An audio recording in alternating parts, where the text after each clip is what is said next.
week 3 of our series entitled The Mission. And the mission of God is not something that we make. It's already made for us.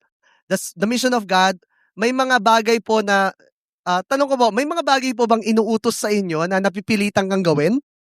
Like, yung mga anak po, anak niyo po, "Anak, maghugas ka na ng pinggan." May mga gano'n na, ba't kailangan maghugas, 'di ba? Ba't kailangan maligo? Ay, sana naman 'di ba? Pero may mga bagay na kahit 'di niyo po sabihin, gagawin ko, tama? 'Di ba? 'Di ba yung kakain, sige po, 'di ba? 'Di niyo kailangan ng tanungin kung gusto ko. O kaya yung, 'pag meron 'di ba may mission trip tayo sa Switzerland. Oh, 'di ba parang sino sa atin dito hindi tayo mapipilitan, parang, "Willing Lord, here I am, send me." Parang gano'n. May mga bagay po pero yung call to go to Zimbabwe, Lord sila 'yan. O kaya sa Afghanistan parang may iba 'no. Now, the mission of God is not something we are forced in, but something we're meant to participate in. Since the very beginning, God had been God on a mission. Genesis 3:15, we said, when God created the heavens and the earth, God made all things beautiful. Genesis 3 is the start of the fall.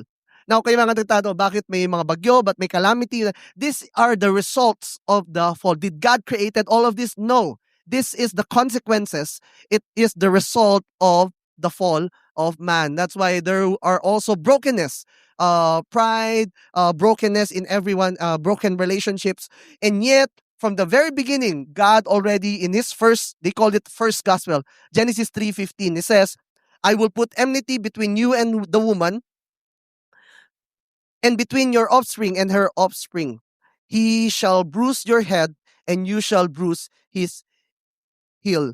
Now, this is where God reveals his mission to redeem his creation. So it is not just the Father's heart, it also the Son's sacrifice, and it's also the empowerment of the Holy Spirit. This is the triune God at work in redeeming mankind back to him. So review lang po tayo.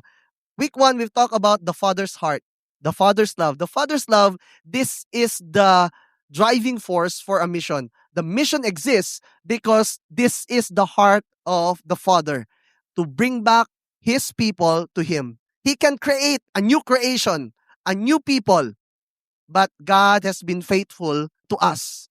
It's not just the work of the by the Father's heart, but also the Son's sacrifice. Last week we talked about the mission is centered on the cross, and the mission is for all people. Today, we'll be talking about the Spirit's power.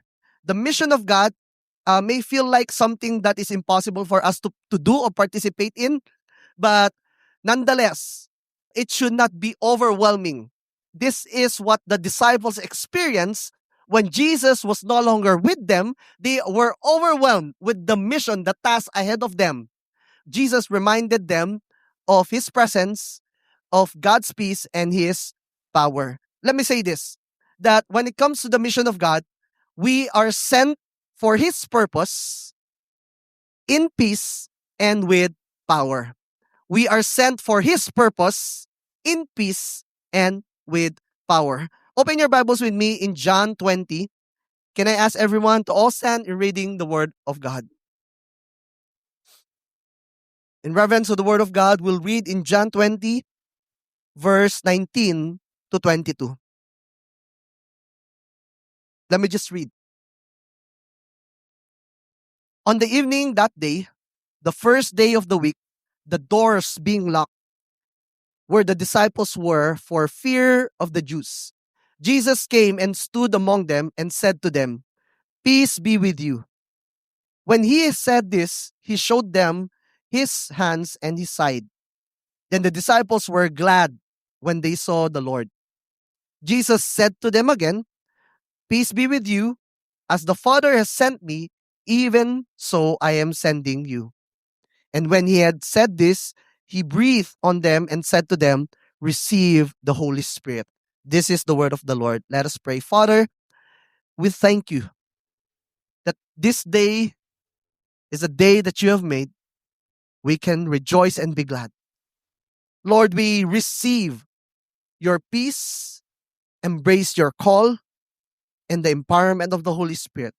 Help us, God, to understand your calling in our lives so that this week next week and the rest of the year, we will be a people on a mission. Bless the preaching of your word. In Jesus' name, amen and amen. You can all be seated.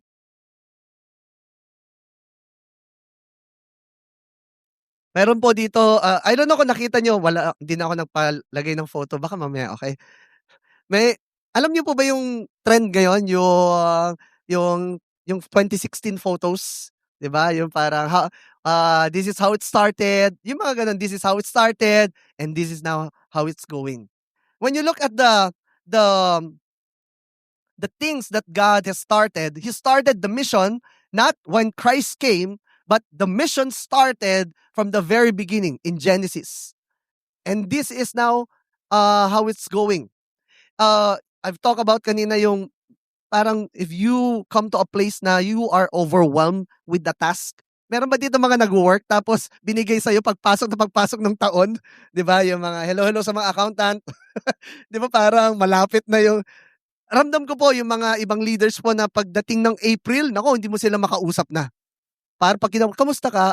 22 minus ano na, formula na pala yung ano nila, ang binibigay nila. And naranasan niyo na yung mga students, yung overwhelmed ka sa task or sa mga assignments or sa 'di ba kaka-start pa lang ng taon, 'di ba meron kayong exam next week, lahat ng subjects. Parang grabe naman.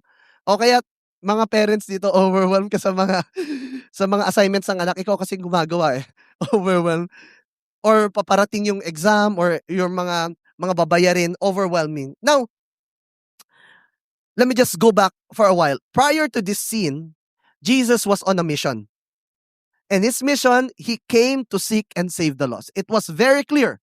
When Jesus started at the age of 30, he started the mission and he makes it clear, I came not to be a political leader, but to be the savior of the world.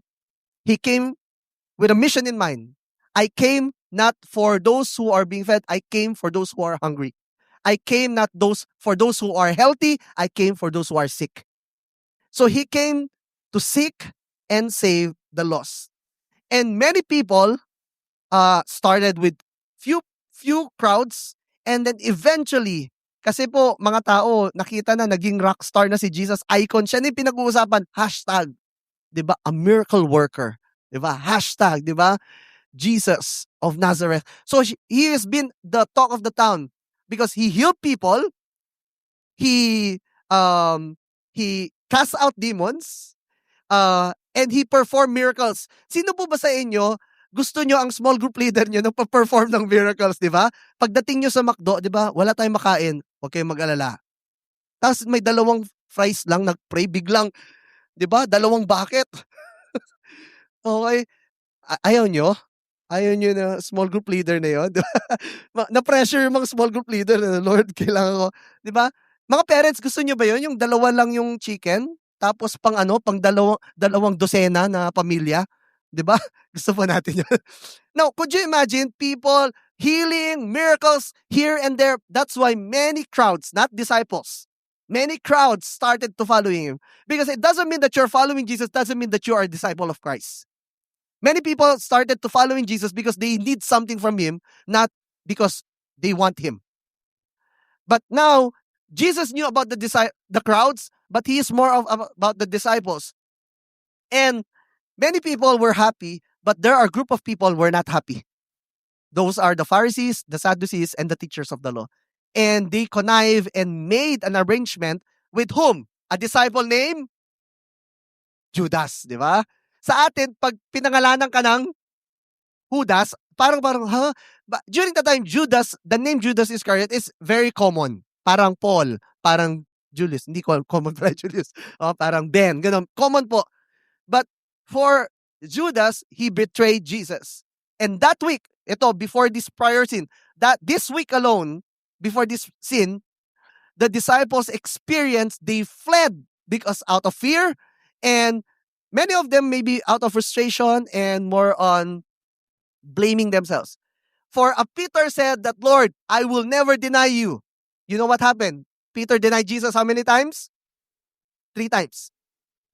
So they all fled because their leader was captured. And 3 days later, and Jesus died. They've seen the crucifixion, and they were hiding because of fear. The disciples were hiding out of fear until Jesus came and addressed their fear. That fear causes many things. Frustration, blame, Lord. Kasi wala po talagang nagstay. Si John and yung mga women lang nagstay until the cross, until the crucifixion. But many of them, they were hiding because if they did this to our leader, how much more to us? Now, how the Lord transformed the disciples' fear to courage. One thing, He came to them. Say that with me, He came to them. Jesus did not send angel. He showed Himself to them. Nagpakita po si Lord sa mga natatakot at nangangamba at walang peace. Jesus came to them. And the same Jesus that came to the disciples before, it's the same Jesus that will continue to come to us. When times feeling like we're overwhelmed with the task and with the mission that at hand, Jesus will come and with few things that He will do to us. Pag nakita po natin dito, 3 pong beses binanggit yung Jesus said to them. Jesus said to them, verse 19. Verse 21, Jesus said to them. And verse 22, Jesus said to them. Ano yung sinabi ni Lord, di ba? So first, verse 19, I'll read in verse 19. On the evening of that day, the first day of the week, the doors being locked where the disciples were for fear of the Jews, Jesus came and stood among them and said to them, peace be with you. The verse is, Jesus came and reassured the disciples of God's peace. He came to them and assured them of the peace that He bring to them. Now, after the desertion of Jesus on that day of the crucifixion, sinabi ko na po kanina, almost lahat po ng disciples iniwan, tinakbuhan, at natakot po sila. May katabi ka bang mukhang sobra talagang passion siya in preaching the gospel? Diba? Meron ka bang katabi that, ay wala po dito gustong i-preach, i-share yung gospel? Sino sa inyo, you're excited to share the gospel to your family? Yes, tama ba? Pero iba po pag may death threat na. Diba? Na, sige, mag-preach ka pa, tignan mo. Diba meron po dito yung mga sinishare nila yung gospel sa family nila, tapos yung hindi maintindihan ng parents nila.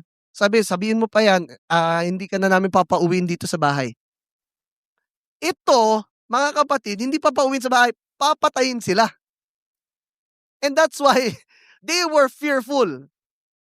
Meron po sa atin dito, kung ako nandun, naku, hindi ko iiwan. Si Peter, hindi ko, tingnan natin. Pag nandun po tayo, baka ako po yung umpisa pa lang, di ba? Magtatago na. But again, and yet, it's so understandable, the feeling and the emotions of the disciples. Pag tinignan mo, iniwan nila lahat si Jesus, nagtago sila, tapos pumasok si Jesus. Ang unang-unang nasa isip po siguro natin ay, naku, papagalitan sila. Naku, sasabihin, you of little faith. Naku, sasabihin na bakit nyo naman ako iniwan? Peter, sabi mo, di ba, over my dead body. I'm sure, yung hiyang-hiya sila, Lord, sorry na Lord, di ba? Hindi nga sila naniwala kay Mary eh. Sabi ni Mary, pagdating niya, nakita ko si Lord, buhay! Hindi ka, kape lang tayo. Guni-guni mo lang yan. Di sila naniniwala. And yet, instead of rebuke and blame, they were greeted. The first word to them was the traditional greeting, shalom. Say that with me, shalom. Peace. Shalom means nothing is missing, nothing is broken, wholeness. In a time that they were fearful, Jesus came and bring peace to them. Instead of frustration, instead of persecution, Jesus brought peace to them. The answer to the disciples' weary heart and fear was the words of Jesus, "Peace be with you." Sabi mo sa katabi mo, "Peace be with you." Iba sa inyo, "Also with you." Na-miss nyo, no? Okay? Peace be with you. Now, let me just backtrack. The, the context of the disciples' fear before may not be the same context of fear and anxiety and and and and and concern that we have today. Sa kanila kasi, Lord, mamamatay kami. Baka siguro sa atin, we are not at peace because of the piles of work, because lahat na sila kinakasal, ako na lang hindi, 'di ba? Or yung mga kids nyo, they are wayward. Parang instead of bringing them closer to Jesus, they are now not obeying you. Iba-iba siguro yung kind of anxiety, anxiousness natin, and fear natin.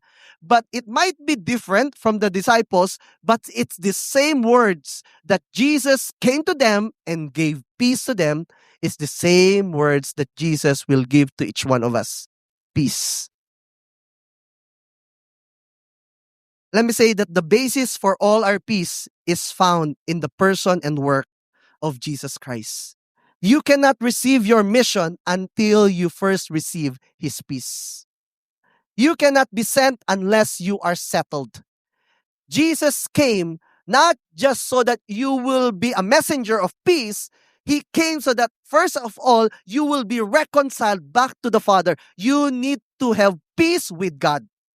Not just have peace with God, He came as an everlasting peace, lasting peace, so that in Him you may have peace from God.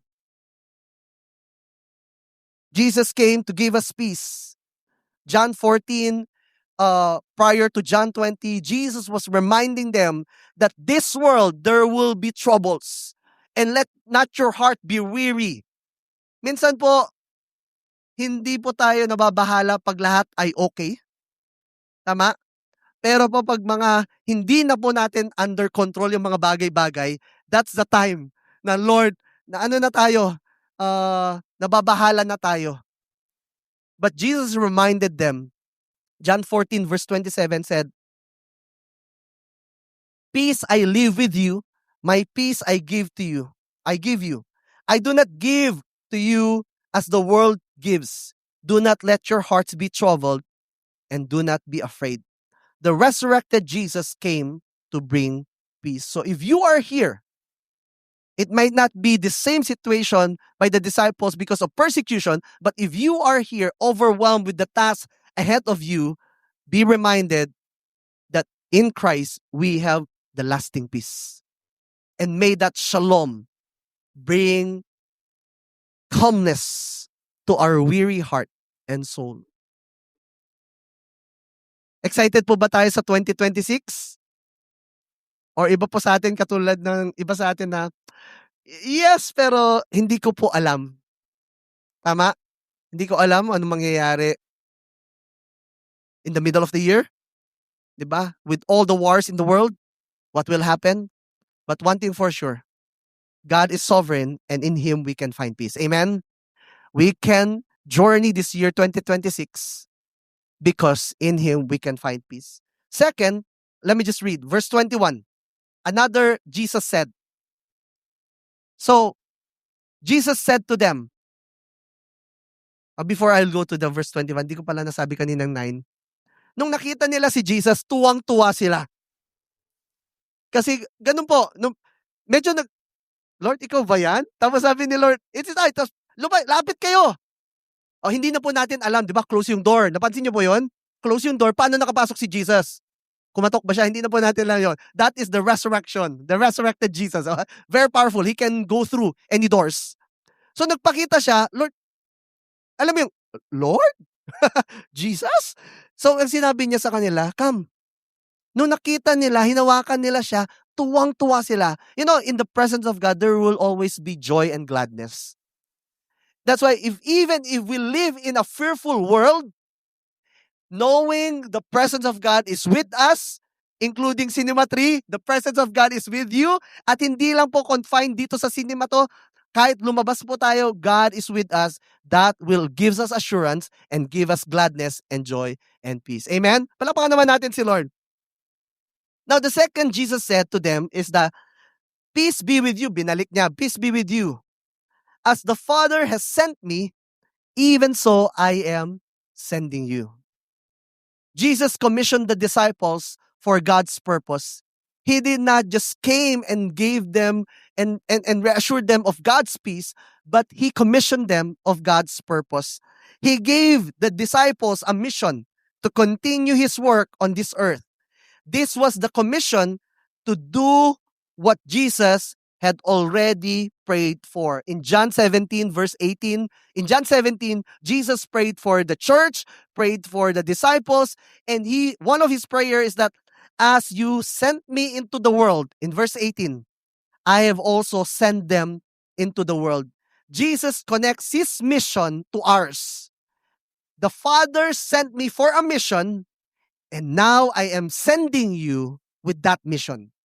The mission that Christ have here on earth was connected to the disciples' mission here on earth. That they will continue. They are the post-Jesus in his humanity here on earth. The Father sent Jesus to reveal his love, bring his kingdom, and save humanity. And now Jesus passes that mission to us. Sabihin mo sa katabi mo, sa'yo raw. Sa'yo raw. Whether you believe it or not, the same mission that the Father gave to Jesus is the same mission that Jesus gave to all his disciples. To love people, to bring the kingdom of God, and to save humanity. We are not the Savior of the world, but we preach the gospel of our Lord Jesus Christ. This means that both then and now, disciples are sent after the pattern of the world. We have someone here. Wala kaninang 9 eh. So, we have Cass here. Cass, kaway ka naman. Tayo ka naman. Sorry sa Cinema 3. Hindi nyo makita yung poging-poging si Cass, okay? One of our leaders in New Belt. And now, we'll be sending. Kakauwi niya lang galing, saan ka na pumunta? Siya po yung kagagaling Tajikistan. And now, going to the School of World Mission, and we'll be sending to another nation as well. Why do we do this?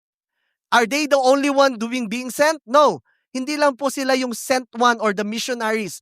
Every disciples, they are missionaries. They are being sent. Kaya po, sino po sa inyo na-enjoy yung praise and worship natin kanina? Thank you, music team, ha? Kung ako lang, parang pwede ba dito tayo? Pero hindi, may movie mamaya eh. Kung pwede lang, dito na lang tayo for the rest of the week or year. But again, hindi po ang goal ay magsama-sama tayo ng 24 hours a day, 7 days a week. May mission po si Lord sa buhay natin. And I'm excited not just for us to my coming together, but I'm more excited when God will send us together. I'm excited. I hope that you will be excited that after this, God will bring people into your life. 'Di ba? Umiiyak na, Lord, ito na ba 'yun? 'Di ba? Sana alam ko kung ano yung hope sa buhay. Hope, Lord, ito na ba 'yun? Yan na 'yun. You know, na-enjoy po natin yung mga seats. Na-enjoy niyo po. Huwag niyo po masyadong pag nakikita niyo po may inaantok na po, sabihin mo sa kanya, makinig ka, okay? Maganda po yung seats dito. But again, hindi po tayo dito pumupunta every Sunday para lang magpainit ng upuan. May purpose po tayo, mga kapatid. Hindi po tayo, anong gusto mo sa buhay? Anong purpose mo? Pag nag-retire na ako, bibili ako ng rancho. Tapos, magkakape-kape lang ako. Tapos, yung makikita ko yung sunset, sunrise, di ba? And hihintayin ko na lang, Lord, here I am. Hindi po tayo naghihintay ng ating kamatayan. May mission po tayo. And I'm so I commend those people in their deathbed. In their deathbed, pinatawag lahat ng apo, mga anak, pero pinipreachan niya pa rin ng gospel. Kaya po yung mga iba po mga nanay natin dito, 80 years old, grabe talaga sila mag-share ng gospel. Why? Hindi po sila naghihintay. Marami nang nauna, baka ako. Hindi po naghihintay. May mission po tayo.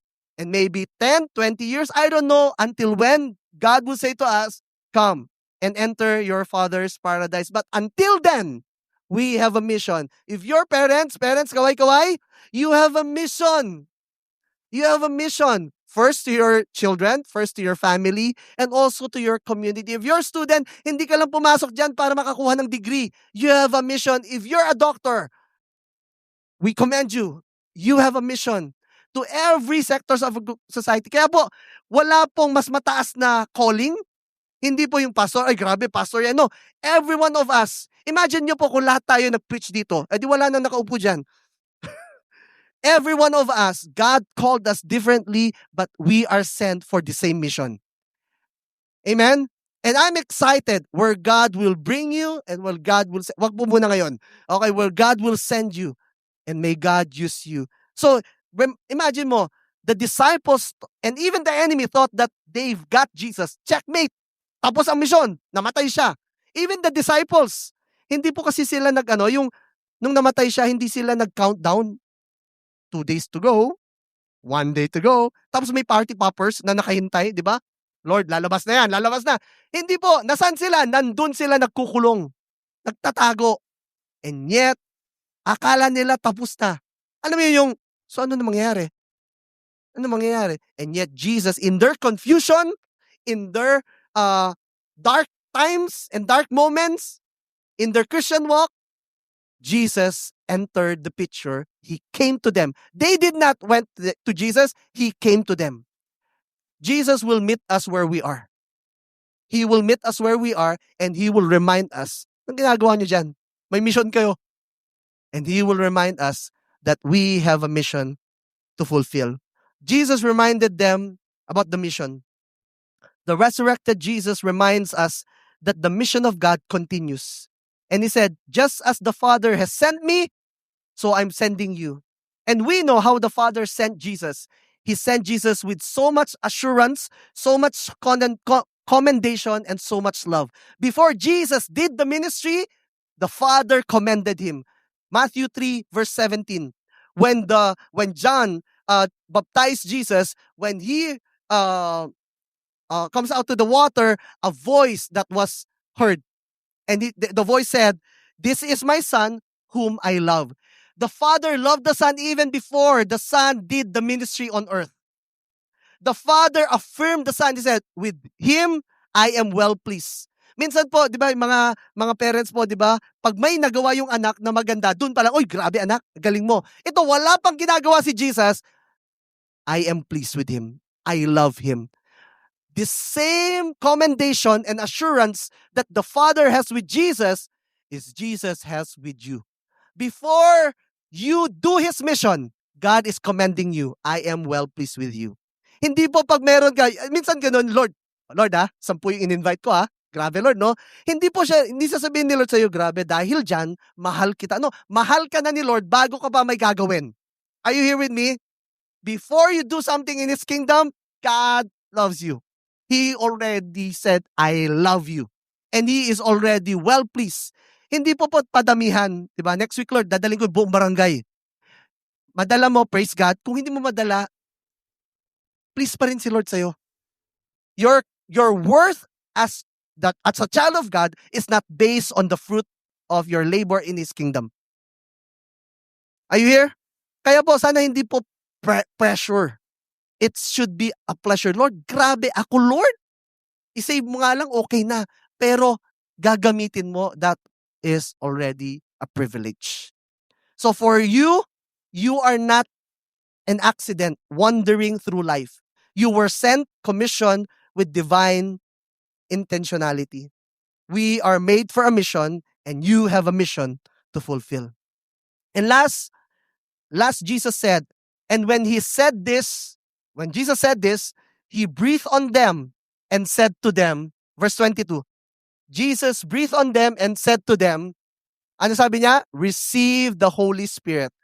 Now, Jesus did not just assure them of God's peace, commission them of God's purpose, but He also reminded the disciples to receive God's power. Now, the disciples, Lord, anong pagkakaiba nito nung namatay si Jesus, di ba natakot sila? Ngayon, sabi ni Jesus, you have a mission to fulfill. Pero alam nila na hindi magtatagal si Jesus, He will ascend again. Lord, alam na namin yung preview na wala ka in the flesh, wala ka. Lord, baka mangyari ulit. But the deal breaker here is this: receive the Holy Spirit. because even the task is undaunting. It's too big. But the deal breaker here is the Holy Spirit, the Spirit's power. The mission He gives requires supernatural resources, not human strength. So the next time you see, mission ni Lord, kaya ko yan. We can't on our own. But by the power of the Holy Spirit, we can. We can go to people, we can preach the gospel, we can go to other nations because of God's power. Kaya po ang ginawa ni Jesus dito, before He said, receive the, ang ginawa niya po dito, He breathed. And this connects to Genesis 2. You know how we were created, right? From the dust, from the mud, we were created, and then we are still lifeless. And God breathed life to our nostrils and brought life. Dead to life with just God's breath. And same here. They were fearful before Jesus said, receive the Holy Spirit. Jesus breathed life on them. The first in Genesis, God's breath on people brings physical life. In the New Testament, Jesus breathed on the disciples. It means spiritual life. It's no longer physical life. Kasi buhay pa rin po sila. But it's more spiritual life. He breathed. And I feel like God will continue to do His work in our lives, in your life. And to those dead heart, no compassion, no love, God will breathe life. So that those callous heart will be alive again and will be discerning to the voice of God. And God said, receive the Holy Spirit. Acts 1, I'm excited for our February series, the book of Acts. We will look at the acts not of the apostles but the acts of the Holy Spirit. That what enabled, pag tinignan niyo po dito, what enabled the disciples to do signs, wonders, and miracles. Kasi pag binasa niyo po, before they received the Holy Spirit, before the ascension, wala pong mga miracles ang mga disciples. Lagi po si Jesus lang. One time, tinry nila, pero pumalag yung demon possessed. So sabi, Lord, help. Pero pagpasok po nung Acts, grabe. Can you feel the power? Sabi mo sa katabi mo, I've got the power. Do you have ba? Okay. Why? Because it's no longer you. It's the power of the Holy Spirit. And I'm excited. There's power in going. As we go, as we do, as we being sent, God's power will be manifested. Signs, wonders, and miracles. The Holy Spirit teaches, instructs, leads, guides, advises, and reminds us all the time. Say with me, all the time. I can't be with you 24/7. Your leaders cannot be with you 24/7. But one thing for sure, the Holy Spirit and its presence is with us 24/7. Amen? 7 days a week, 365 or 366 kung leap year in a year. And that's the confidence that we have. God's power will be with you as you being sent to the world. The same Spirit that raised Jesus from the dead, it's the same Spirit that empowers you and I to forgive, to love, to witness, and serve. How many of you know that the Spirit that raised Jesus from the dead is powerful? Grabe yun! Patay, binuhay? Wow! That's the same power and same Spirit is resting in each one of you. For you to serve, love, forgive, and be witness of His gospel. Acts 1 verse 8, and let me call on the keyboardist to join me here. Acts 1 verse 8 says, but you will receive power when the Holy Spirit will be upon you, and you will be my witnesses in Jerusalem, in all Judea and Samaria, and to the ends of the earth. Now, question, where do you need Jesus to step in today?